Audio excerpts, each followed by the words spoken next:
नमस्कार, मैं हूं नीलू।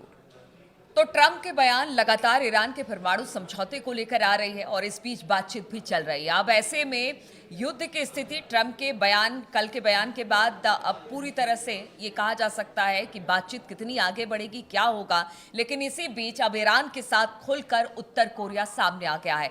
उत्तर कोरिया ने ऐसा क्या कहा है, क्योंकि पहले भी वो कहता रहा है कि समर्थन में वो तो खड़ा था, लेकिन इस बार उसने खुलकर ईरान के समर्थन की बात कही है। ये बात क्या है, बातचीत करने के लिए मयंक मेरे साथ जुड़ गए हैं। मयंक, अब उत्तर कोरिया हालांकि देखिए पहले से कहता रहा है, चाहे वो रूस हो या फिर उत्तर कोरिया हो, कि वो ईरान के साथ हैं और खासतौर पर परमाणु समझौते को लेकर वो उसके साथ खड़े रहेंगे। अब ऐसे में उत्तर कोरिया ने क्या कुछ कहा है जिससे कि ईरान को भी बल मिलेगा और जिस तरह की अभी स्थिति बनी हुई है वो किस तरह से आगे बढ़ेगी उत्तर कोरिया की इस बात के बाद? देखिए, जो इंटरनेशनल मीडिया में चर्चाएं हैं कि नॉर्थ कोरिया, जैसा कि आपने कहा, नॉर्थ कोरिया जो है वो अब पूरी तरह से खुलकर ईरान और खामेनी साहब के साथ आके खड़ा हो गया है। इसकी सबसे बड़ी वजह हम आपको बताते हैं ये सब कैसे हुआ।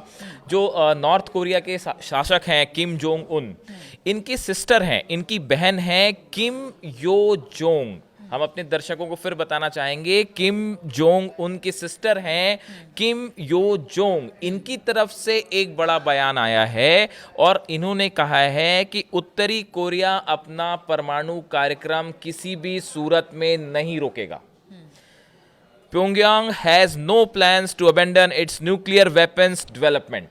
और ये बयान ठीक उस बयान के बाद आया है जो खामेनी साहब का बयान आया था कि भाई ईरान के पास भी परमाणु क्षमता रखने का अधिकार है, हम भी एक स्वतंत्र देश हैं और ईरान को भी ये अधिकार मिलना चाहिए। ये खामेनी जी का बयान था। और उसके फौरन बाद जो है ये किम जोंग उन की जो सिस्टर हैं, ये भी बहुत पावरफुल मानी जाती हैं नॉर्थ कोरिया में, और माना जाता है कि किम जोंग उन के बाद सत्ता शायद वहाँ की यही संभालें। अब सवाल ये है कि उन्होंने ऐसा बयान क्यों दिया। देखिए, नॉर्थ कोरिया के पास एक बड़ा डेवलपमेंट हो रहा है। अमेरिका ने अपने B-1B बॉम्बर्स के साथ एक बड़ी वॉर ड्रिल करी है साउथ कोरिया के साथ मिलके। ये हालात आप समझिए बिल्कुल वैसे ही हैं जैसे डिएगो गार्शिया में ईरान के खिलाफ जो है अमेरिका ने B-2 बॉम्बर्स भेज रखे हैं और आसपास के इलाके में शिप्स हैं, सबमरीन्स हैं, एयरक्राफ्ट कैरियर हैं, ईरान के खिलाफ तैनात कर रखे हैं रेड सी में और ओमान की खाड़ी में। बिल्कुल ऐसे ही हालात नॉर्थ कोरिया के आसपास भी बन रहे हैं। अमेरिका ने अपनी न्यूक्लियर सबमरीन्स वहां भेज रखी हैं, स्ट्रैटेजिक जो वॉरशिप्स हैं वो लगा रखे हैं, फाइटर जेट्स लगा रखे हैं। तो ईरान के ऊपर जिस तरह से न्यूक्लियर डील के लिए दबाव बनाने की कोशिश है, बिल्कुल ऐसी ही कोशिश अब नॉर्थ कोरिया के साथ एक नए सिरे से ट्रंप ने शुरू कर दी है और इसमें साउथ कोरिया उसके साथ है। और ये जो मिलिट्री एक्सरसाइज हुई, ये मिलिट्री एक्सरसाइज 24 घंटे पहले की है। नॉर्थ कोरिया पर इतना दबाव क्यों? देखिए, ट्रंप एडमिनिस्ट्रेशन जो है उसका जो अभी एक्सपर्ट्स बता रहे हैं कि ट्रंप एडमिनिस्ट्रेशन दो मुद्दों पे काम कर रहे हैं, प्रायोरिटी है उनकी। एक तो ईरान को का जो न्यूक्लियर प्रोग्राम है इसे भी रोका जाए किसी भी सूरत में, और उसी तरह नॉर्थ कोरिया के जो न्यूक्लियर वेपन्स हैं इनको डिसआर्म करने की कोशिश की जाए, इस पे दबाव बनाया जाए। अब देखिए, हाल ही में ऐसा बताया जा रहा है कि कुछ समय पहले जो है साउथ कोरिया, जापान और यूनाइटेड स्टेट्स के जो हैं कुछ डिप्लोमेट्स जो हैं इनकी एक बैठक हुई जिसमें ये तय किया गया कि नॉर्थ कोरिया को डीन्यूक्लियराइज कैसे किया जाए, इस पे बड़ी स्ट्रैटेजी बनी। उसके बाद नॉर्थ कोरिया की तरफ से एकदम से बयान आने शुरू हो गए। देखिए, जब भी अमेरिका इस तरह की कोई बात करता है तो नॉर्थ कोरिया की तरफ से फौरन रिस्पांस आता है और कोई बैलिस्टिक मिसाइल का टेस्ट कर लेता है नॉर्थ कोरिया। आप अक्सर सुनते होंगे नॉर्थ कोरिया ने बैलिस्टिक मिसाइल का टेस्ट किया और टेस्ट सफल हुआ। ये असल में अमेरिका की नीतियों को जवाब होता है।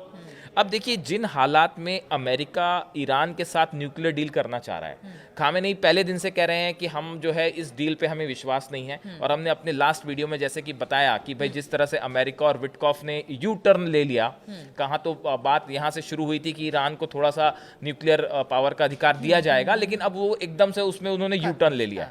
उसके बाद नॉर्थ कोरिया के साथ के आसपास ये B-1 बॉम्बर्स जो है वो भेजना और वॉर ड्रिल करना। उसके बाद नॉर्थ कोरिया जो है वो पूरी तरह से एक प्रकार से ईरान के साथ आके खड़ा हो गया। और ईरान के साथ आने की कई वजह भी हैं। आप देखिए, पिछले साल हम बात कर रहे हैं 2024 मार्च की, करीब 4 साल बाद ऐसा हुआ था कि नॉर्थ कोरिया का एक डेलीगेशन ईरान जाता है। उसमें युन जोंग हो जो मिनिस्टर हैं वहाँ के और बड़े पावरफुल मिनिस्टर माने जाते हैं, किम जोंग के राइट हैंड माने जाते हैं, ये ईरान गए थे। ईरान में जाके उनकी बायलैटरल टॉक्स हुई और बताया जाता है कि ईरान ने नॉर्थ कोरिया के साथ सब मुद्दों पे चर्चा हुई, इजराइल पे चर्चा हुई, गाजा पे चर्चा हुई, अमेरिका से कैसे डील करना है उस पे चर्चा हुई, मिलिट्री कोऑपरेशन पे चर्चा हुई, परमाणु सहयोग पे चर्चा हुई, मिसाइल कार्यक्रम पे चर्चा हुई। तो देखिए ये एक बड़ा कोलैबोरेशन पिछले साल से ही, जब ईरान ने इजराइल और ईरान के बीच जो सीधा मिसाइल्स फायर हुई थी, तब से ये कोऑपरेशन तेजी से आगे बढ़ गया है। और ये खुद CIA की रिपोर्ट्स कह रही हैं, जैसी रिपोर्ट्स हैं इंटरनेशनल मीडिया में। साथ ही अमेरिका ये भी कह रहा है कि नॉर्थ कोरिया ने कुछ ऐसी missiles, intercontinental ballistic missile develop कर दी है जिसकी रीच अमेरिका तक है। ये बहुत बड़ी खबर है। अगर ऐसा है वाकई, तो क्या ये, एक्सपर्ट्स का कहना है, क्या ये टेक्नोलॉजी ईरान को ट्रांसफर नहीं हुई होगी? क्या ईरान के समर्थन में ये टेक्नोलॉजी नहीं गई होगी?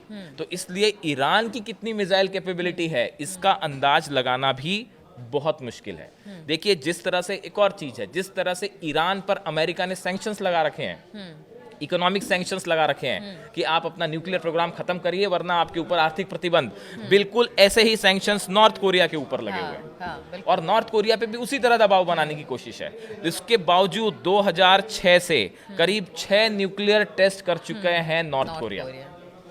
इतना ही नहीं, यूक्रेन रूस में जब युद्ध था और अमेरिका पूरी तरह से रूस के खिलाफ था, तब बड़ी मात्रा में जो है वो मिसाइल्स और हथियारों की सप्लाई रूस को की गई। और ऐसी ही जानकारी अब निकल के आ रही है ईरान के लिए भी कि ईरान के साथ पूरी मजबूती से नॉर्थ कोरिया खड़ा हुआ है, जो अमेरिका के लिए एकदम अलार्मिंग सिचुएशन है। अगर किसी तरह का युद्ध होता है तो अब जैसे हालात बन रहे हैं, ये जो किम जो योंग हैं, इनके सिस्टर हैं किम जोंग उन की, उनका ये बयान देखिए बड़ी पावरफुल मानी जाती है। वहाँ पे कहा जाता है कि किम जोंग उन इनसे सलाह लिए बिना कुछ नहीं करते हैं। इनका ये कहना कि भाई साफ इन्होंने कह दिया कि हम अपना न्यूक्लियर प्रोग्राम किसी हालत में नहीं छोड़ेंगे। ये बिल्कुल वैसा ही, और इसी के आसपास खामेनी का बयान। ईरान और नॉर्थ कोरिया दोनों एक ही पोजीशन पर खड़े हैं और उनको पता है कि दबाव लगातार अमेरिका की तरफ से बना रहेगा। पहला कारण तो ये, और दूसरा जो आपने बताया कि कुछ ऐसे हथियार हैं जो अमेरिका को भी टारगेट कर सकते हैं। ये दो महत्वपूर्ण कारण है जिसकी वजह से इस वक्त नॉर्थ कोरिया और इस समय नॉर्थ, अगर किसी तरह का हमला अमेरिका ईरान पे करता है तो नॉर्थ कोरिया खुल के ईरान की मदद करेगा, इसमें कोई शक नहीं।